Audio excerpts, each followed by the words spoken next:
is Steve from Aquarium Zen. I'm out here in Hawaii at Isla Medaka, our experimental sustainable fish farm.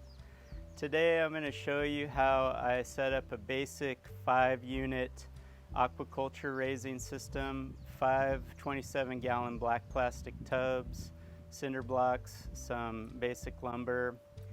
For about $100 or so, you get 150 gallons of fish rearing volume. So that's a pretty good investment. No tools are required, no construction abilities required, just right off the shelf lumber, cinder blocks, and storage tubs. So it's really easy. It's what I've been using in the first stages of our sustainable fish farm in Hawaii, just kind of getting started with that. So today I'm going to show you how I set one of those up. I'm also going to introduce the project that we have out here in Hawaii, what we're doing on this land, on this farm. And so it should be a pretty interesting episode. Stay tuned, and thanks again for tuning in to the Aquarium Zen YouTube channel.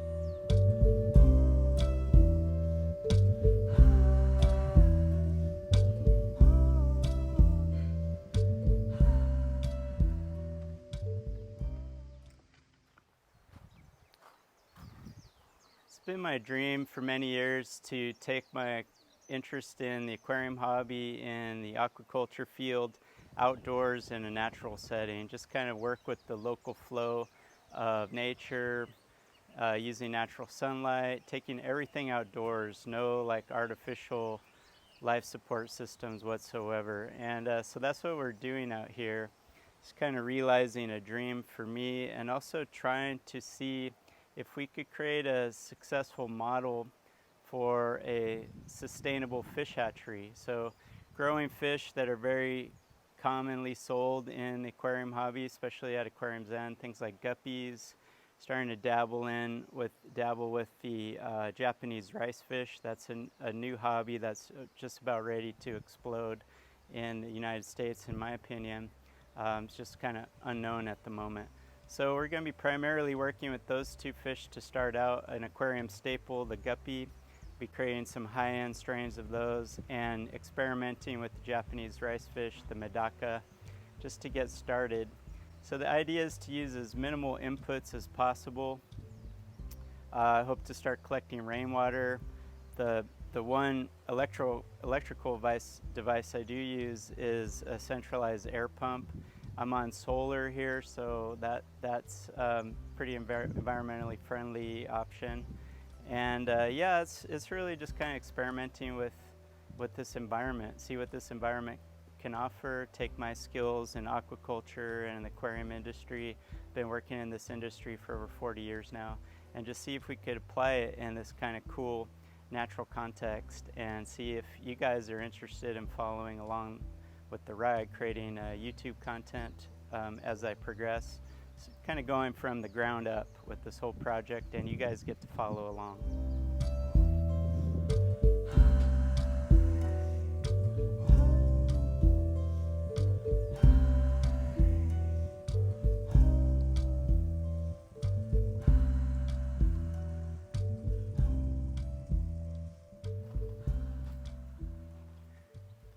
Taking the aquarium hobby outdoors is another concept I really hope to inspire with this Isla Medaka project. As much as I love aquascaping and doing aquariums, I've done that for decades, there's something very freeing about taking all this interest in plants and fish and doing it outdoors in a natural environment where you can get wet, you can get muddy, you can hear bird song, you feel the sun. It's just very complementary to the indoor hobby. So even if you live in a temperate climate, you can do this probably 3/4 of the year outdoors. You know, if you select the right fish species, you can have this sort of complementary outdoor aquatic hobby. So I'm really hoping through the growth of this channel and the content we develop over time, that will really inspire a whole new wave of outdoor aquatics hobbyists. One of my goals is to also learn how to grow food through aquaponics. We're here on an island. 90% of our food is imported in Hawaii. So food security is a really big issue here. And like I said, trying to create a environmentally friendly, ecologically sustainable project. And one way I feel like I can contribute not only um, to my own needs, but also maybe for the island's needs as well, as learning how to grow food plants out of water. Here's some watercress you could see in this little snippet.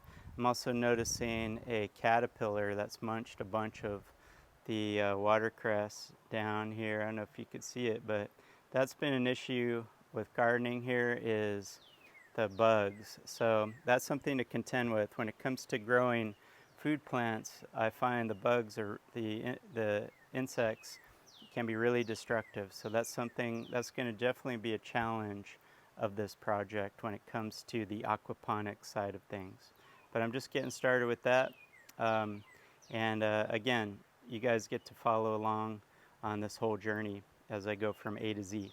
Might be able to understand the charm of this kind of style of fish raising. You're basically looking down on your fish much as you would in a natural pond or wild aquatic ecosystem. These feel really wild to me.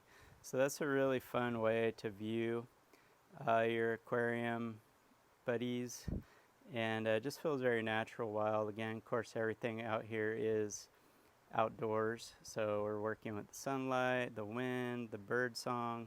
Just a really beautiful thing to experience, taking your interest in the aquatics hobby outdoors and in nature.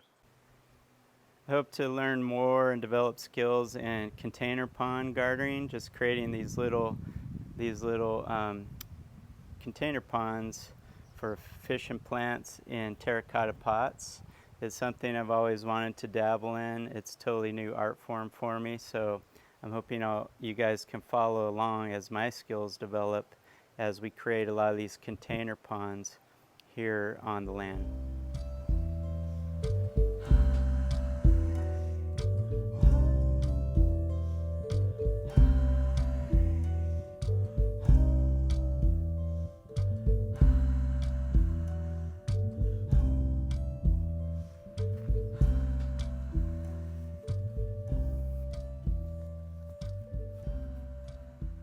So this is basically all we need to create our fish raising system, our 5-unit fish raising system. Like I said, it costs about $100 in lumber, cinder blocks, and totes. So we have 3 4x8 or 4x16, excuse me, cinder blocks. Those act as like the center brace that will protect the bottom of these floppy plastic tubs. And then we have 6 of the 16 by 8 cinder blocks, which are going to provide the edge support, carrying the bulk of the weight of the water in the tubs. What I found is, we have 1 2x4, 8-foot length, and we have 2 2x6s and 8-foot length. I found an 8-foot length, you just get the perfect size for 5 of these 27-gallon tubs. I acquired all this stuff at the local Lowe's. So that's pretty cool. You don't need really any tools. I just have a level and a tape measure to bust this out. And there's no sawing, no cutting lumber. You just, right off the shelf, you could build a 5-unit system for very cheap. So the hardest thing for me is getting everything level. That just takes time. I'm working on an uneven surface. If you're doing this in a garage or like in a carport or something, and have a flat concrete surface, that just makes it a lot easier. It goes a lot faster. But overall, it's a pretty simple setup. It's a lot quicker than building, like a lumber fish rack or something that requires cutting the lumber and drilling it out and some construction skills. So pretty much anybody could set this up, and it's very efficient for the amount of investment that you're putting into it, both time and money. So my first step is just to create a foundation with the cinder blocks. I just go around, set them up, make sure they're level. I'm working on pea gravel, so I just kind of scooch them into place. The level helps me figure out where I'm at with in terms of keeping everything square and level, and then I'll throw my boards on top of that. So it's super easy. It's a little time consuming, but well worth it in the end.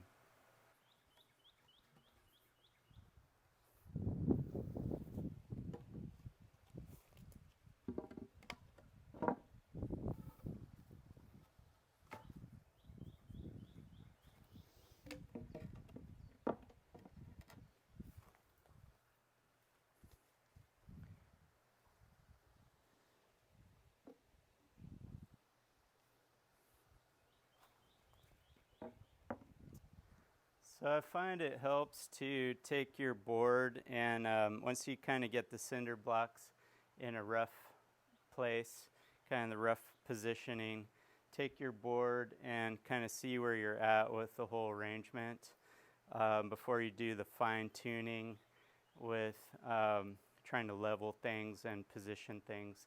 The board will really be your guide in terms of how square this whole setup will be. Now I'm just getting a sense of, what it'll look like when I have the tubs in place, the kind of width. Will I have enough space to move between the tubs and service them, collect fish, and do water changes, that kind of thing? Yeah, I like to just periodically stop and visualize things as I go. I don't want to redo this, but I just want to make sure that, everything is stable and progressing, with sort of a long-term vision in mind. That's the idea. So I'm pretty much just slapping it together. I usually start with the two end pieces, the two end cinder blocks, make sure the board is nice and straight, continually checking with the level, making sure everything's level, and just slap it on there. Like I said, one of the joys of working with these tubs is they don't have to be perfectly leveled like an aquarium would be. They're very flexible, give way, and quite tough. So that's pretty awesome. So I could do this relatively roughly, quickly. We have a whole section of tubs over here with airline running from PVC. It'll be easy to branch off this PVC and run another line here, and then I'll be able to have some more space for 150 gallons of fry rearing space, keeping some of my breeder guppies or medaka. That's quite a bit for a $100 investment. Can produce a few hundred babies from each one of these tubs every 3 months or so. So that's a lot of bang for your buck. But anyways, I'm excited to have this new addition here. I imported about half a dozen strains of medaka from Japan. They're all fry, and so they're ready for a new environment. So they're going to be out here.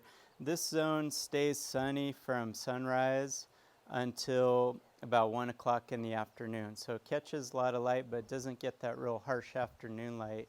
It's shaded by the roof of the carport and building. So it's kind of ideal for plant growth and also for culturing green water, which is really useful for the baby medaka. So it's a good spot for raising out baby medaka fish, and I think that's what this will be used for very soon. So that's basically it, friends. I have my little rack set up. Now I can put my tubs, again, fill with water. It's not as level as I had hoped it would be, honestly. So we're gonna have to see what that means. Once I fill these with water, there's a bit of a slope going in that direction. It's kind of challenging working with this pea gravel, getting it really flat, but it may be good enough. We'll have to see. But it's a really fun project, low budget.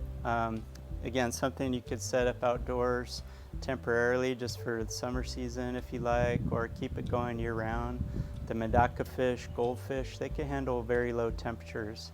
When I was keeping the medaka rice fish in Seattle, we have some freezing temperatures there in the winter, definitely snow even, and they did just fine. They lived below the layer of ice, and it was a very extreme environment on a rooftop of an apartment building, and they did great. So the Medaka are really adaptable fish, and that's one reason I'm so interested in them, because I would love to see people start taking their aquatic interests, their aquarium interests out into nature more, outdoors. It's just really good for the soul more than anything. You know, aquascapes are beautiful, a beautiful art form that's very, very creative, and you can really get very detail oriented and just kind of really express yourself, almost like creating a landscape painting or something, a living landscape painting. But here there's a different energy. It's like it's more physical, more embodied. You're really like moving stuff around, you're feeling the wind on you, you're sloshing water, getting dirty. I think that's a good complement to what we do with the indoor aquascaping hobby and why we're adding it to the Aquarium Zen channel, because our whole goal is really to bring that Zen, that peace to people. You know, we're all going through stressful times, and it's just wonderful to have an outlet that balances you, calms you, makes you a better human being. I can't think of a better hobby where you're actually working with life, not just plants, you know, like a gardener, but you're working with fish, you're working with water, you're working with all these microorganisms that live in these tubs. It's just really fun, and I want to encourage you all to try it. Here's a real low budget system to get started with, and yeah, so let me know in the comments what you think of this. Hit the like button, don't forget to subscribe, and come on back for some more content from Aquarium Zen. This has been Steve Waldron. Aloha.